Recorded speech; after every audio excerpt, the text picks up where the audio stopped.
মধ্যপ্রাচ্যে যুদ্ধের আগুন যেন কোনোভাবেই নিভছে না, বরং দিন যত এগোচ্ছে ততই বাড়ছে সংঘাতের তীব্রতা।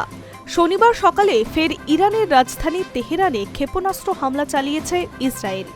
ইসরায়েলি প্রতিরক্ষা বাহিনী জানিয়েছে, ইরানের সামরিক পরিকাঠামো এবং কৌশলগত লক্ষ্যবস্তুতে আঘাত হানতেই এই নতুন হামলা চালানো হয়েছে।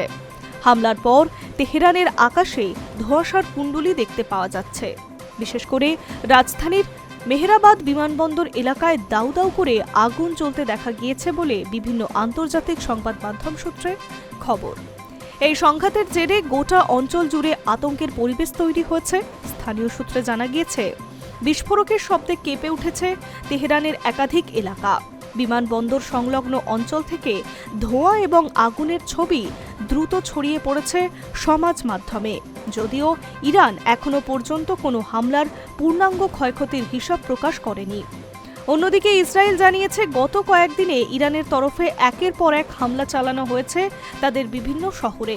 গ্রেটার তেল আভিভের এবং মধ্য ইসরায়েলের বিভিন্ন অংশে ব্যালিস্টিক মিসাইল ও ড্রোন হামলা হয়েছে বলে দাবি আইডিএফের। সেই হামলার পাল্টা জবাব হিসেবে তেহরান নতুন করে আঘাত হানতে পারে। এই পরিস্থিতিতে আন্তর্জাতিক কূটনীতি আরও জটিল হয়ে উঠছে। মার্কিন প্রেসিডেন্ট ডোনাল্ড ট্রাম্প সম্প্রতি ইরানের উদ্দেশ্যে নিঃশর্ত আত্মসমর্পণের দাবি জানিয়েছে। সমাজ মাধ্যম ট্রুথ সোশ্যালে তিনি এই কথা লিখেছেন। কূটনৈতিক সমাধানের আগে ইরানকে সম্পূর্ণভাবে আত্মসমর্পণ করতে হবে। তার মতে, যদি ইরান একটি গ্রহণযোগ্য নতুন নেতৃত্ব প্রতিষ্ঠিত হয়, তবে আমেরিকাও তার মিত্র দেশগুলির একসঙ্গে কাজ করবে, দেশটির অর্থনীতি পুনর্গঠনে সাহায্য করতে পারে।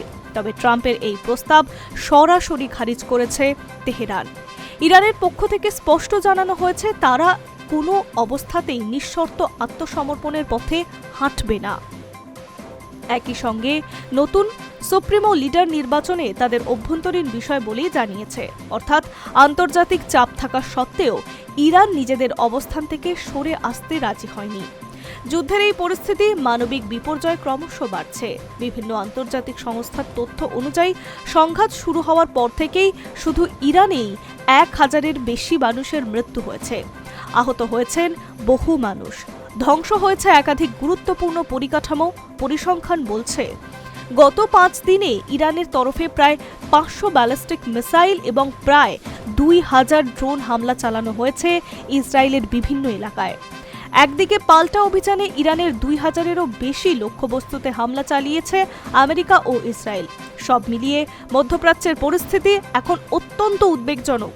কূটনৈতিক সমাধানের কোনো স্পষ্ট ইঙ্গিত এখনো পর্যন্ত দেখতে পাওয়া যাচ্ছে না, বরং প্রতিদিন নতুন হামলা, পাল্টা হামলার খবর সামনে আসছে।